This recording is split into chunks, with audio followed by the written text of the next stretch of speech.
Let's talk about the cult of Trigon in my DC cinematic universe. John Constantine and his older sister Cheryl were part of this cult. That is what got them into mysticism. Their horrible childhood made them incredibly susceptible to cult recruitment tactics, and they were recruited into a cult that worshipped the devil. And during one ritual, which John thought went awry, but in fact actually went perfectly to plan, his older sister died. They believed they were trying to summon the devil, when in fact the true purpose of this ritual was to impregnate a woman with the spawn of the devil. John thought that his sister had died during this, and he left the cult because of it. This led him to develop a hatred of dark magic and turned him in to the dark sort of magical anti-hero that we all love. But what John didn't know was that his sister didn't die.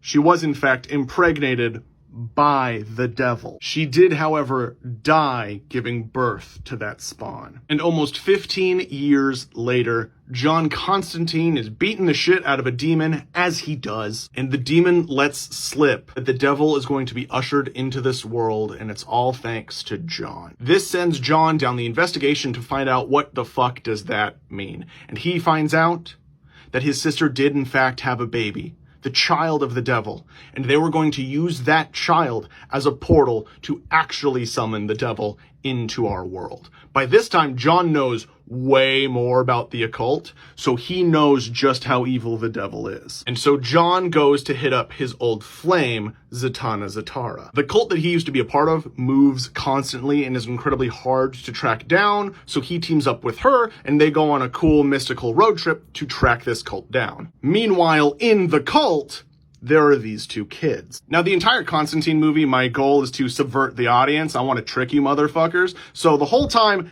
Trigon's not called Trigon, he is called the devil. Orella isn't called Orella, she's called Cheryl, and Raven doesn't get named until the end. She's simply called Girl. I'm trying to trick you, the audience, into thinking that this motherfucker is the Antichrist, that this is John Constantine's nephew, the son of Cheryl. Clarion the Witch Boy is set up as the big bad, but then in my big ultimate finale, when the evil fucking symbol is drawn and all that stuff, the cultists who have been raising these two slit Clarion's throat, and his blood fills the altar and opens up the portal to the devil. This is when all my lore that connects Trigon to the Endless and all that stuff gets spilled out, and we find out that the devil's true name is in fact Trigon. He is destruction of the Endless. He was banished by his siblings because he grew too evil and too destructive, but he figured out a way back to our universe by using a child of his as a portal. A child would need to be born to a human so that this child could grow their own soul. But the child couldn't be trained in the ways of magic. This would make the child a perfect vessel for a soul transference, erasing the child's soul and replacing it with his own. So his soul would be transferred from his physical body there into this physical body. And before anyone gets all weird with like, oh, but Trigon's a guy and Raven's a girl. You think the devil cares about gender? No, dog. Trigon don't give a shit. That was gonna be Trigon. Clarion the Witch Boy was raised to believe that he was the Antichrist and trained in the ways of magic because they needed powerful magical blood to pour into the altar to open the portal. He was specifically raised to be a sacrificial lamb led to slaughter. And the demon that let John Constantine know that this was all his fault, turns out that was a servant of Trigon. All of this was a grand scheme by Trigon because he realized that this motherfucker knows the spell to transfer souls. Unfortunately for him, it's John Constantine who knows that spell.